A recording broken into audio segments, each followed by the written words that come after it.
Congress deals a big blow to big tech. I'm your host, Steve Van Metre, and thanks for joining me today. Some Democrats are proposing a plan to bring the deficit down, which involves raising taxes on some of the biggest U.S. corporations. For big tech, it means lower profits and lower stock prices in the future. Let's over to Bloomberg, where we picked today's story up. As Manchin backs a $369 billion energy climate plan and rejects the SALT tax as a key holdout senator agrees to add energy and revenue provisions to the bill, which is expected to hit the Senate next week. The plan announced by two Democrats on Wednesday evening would generate an estimated $739 billion in revenue, spend $433 billion, and reduce deficits by a whopping $300 billion over the next decade. That's still much smaller than the Biden administration plans before encountering Manchin's repeated opposition. And revenue would come from a 15% corporate minimum tax, allowing Medicare to negotiate drug prices, and from boosting tax enforcement by increasing the IRS budget. The package would raise $14 billion from taxing carried interest or profits made by some investment managers at a higher rate.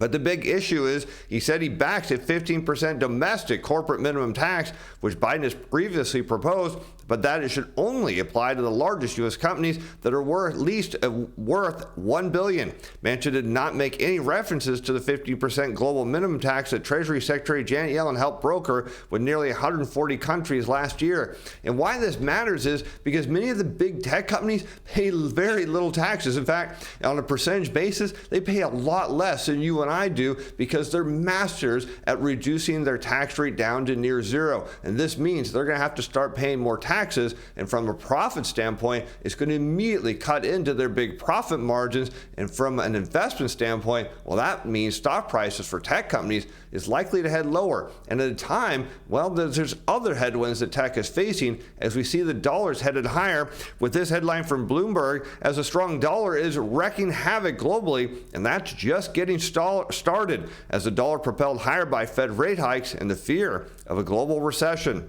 The dollar, the currency that powers global trade, is on a tear that has few parallels in modern history. Its ascent is a result primarily of the Federal Reserve's aggressive rate hiking, as it raised another 75 basis points yesterday and has left a trail of devastation. And I want you to understand, this is the key message you're hearing in this article, is that the Fed has control of the dollar. We know that's not necessarily true. I'm going to show you why they think that, but that is the prevailing view, that the Fed is the guide of the future direction of the dollar, and the higher rate hikes or more rate hikes are going to lead to a stronger dollar. And I'll show you why when we pair this on top of this potential tax to big tech and big corporations, why it's even more bad news than you can imagine.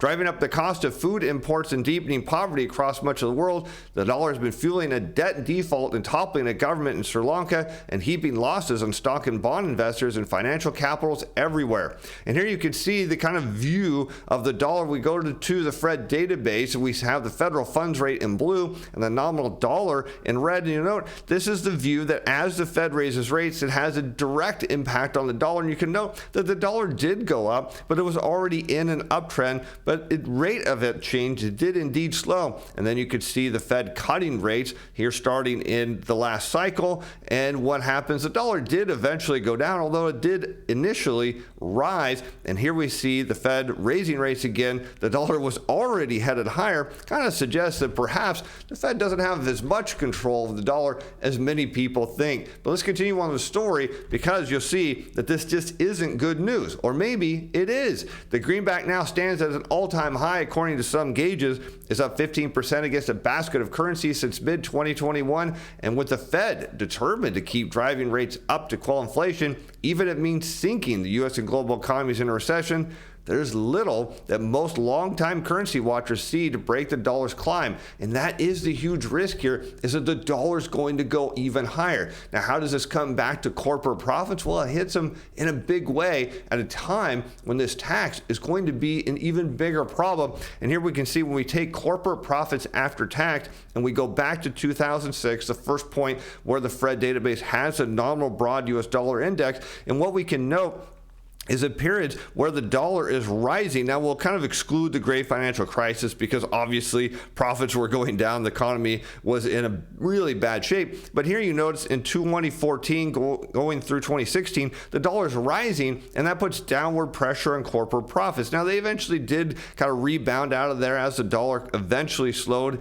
down its growth. But as the dollar came down, that put a little bit of a tailwind behind corporate profits. And here we can see now the dollar is back on a tear. Again, we'll omit, of course, the pandemic, giving that an outlier scenario, but you'll note the dollar went up, corporate profits still went down, but now as the dollar's headed higher, well, that means corporate profits are already likely to head down at a time when another tax is going to bring them down even more. But of course, what is the risk here and maybe the benefit? As you can see, the risk is bad news for corporate profits and stock prices. The good news is it may bring inflation down in a big way.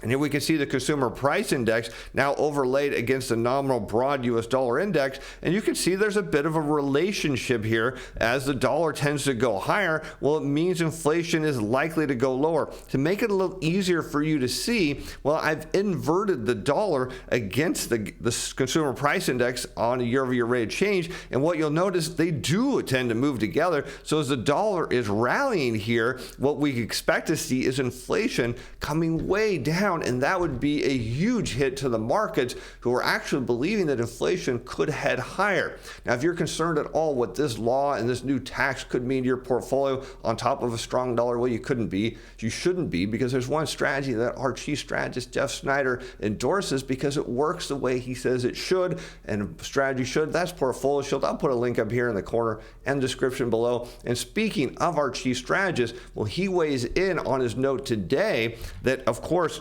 inventory levels continue to be a problem. As he says, preliminary estimates for the month of June 2022 surprised with another massive increase for inventories as retailer stocks, excluding motor vehicle and parts, accelerated at 1.6% month over month on a seasonally adjusted basis in June from 1.4% during May, previously at 0.8%. The amount of unsold goods held by wholesalers increased by 1.9% from May, equaling the rate from the previous month. So not only do we have a situation of a new tax coming on corporations, we continue to have this inventory build. And let's see what our chief strategist has to say about this. He notes that these extreme historic inventory surges underscore the sudden urgency leaking out in the press releases, earnings warnings, and future profit margin sales disappointments. With serious demand questions, the global goods economy will have to be scaled back drastically, as we've seen in sentiment surveys. Of course, we know Jeff believes that we're going to see a deflationary recession coming in the future. If you want to get more of what he has to say in his recent report, well, be sure to sign up in the link below. It's currently free. It's called Markets Insider Pro. And speaking of MIP, well, we've got our own resin, energy, and materials expert also weighing in this week on her report, as she notes that BASF readies more ammonia production cuts and gas supply crunch. Well, what does that mean? As she says, ammonia is a key component of fertilizer, and rising energy costs are putting this production in risk because Russia is the largest exporter of fertilizers in the world. And of course, you want to hear more what our own expert Tracy has to say in her report this week. Again, sign up below. Of course, if you understand what she's trying to say here, is that if we see higher fertilizer costs, what does that mean for food prices? Well, that's right. They're going up. And something else is still trending higher. Well, that's the unemployment rate. Let's check this out. As Bloomberg headlines, the U.S. jobless claims fall slightly, but hold near their 8-month high as initial applications dropped 5,000 to 256,000 last week, but remain fairly high.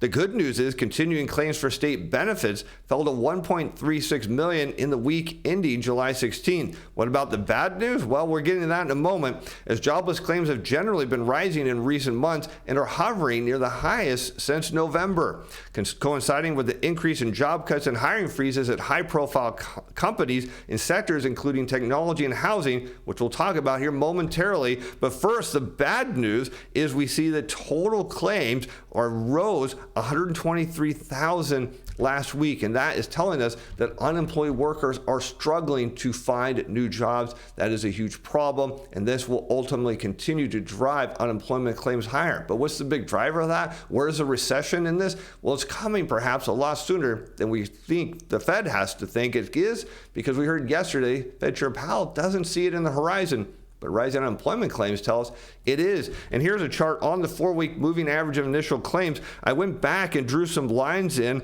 of the 3 lowest points where we saw initial claims rising into recession. This one around 205,000, up here around 235,000 claims. Remember, we're around 250 to 260, and here you see around 325,000 claims, the rest being higher. So we are in a window where rising off this bottom could lead to a recession.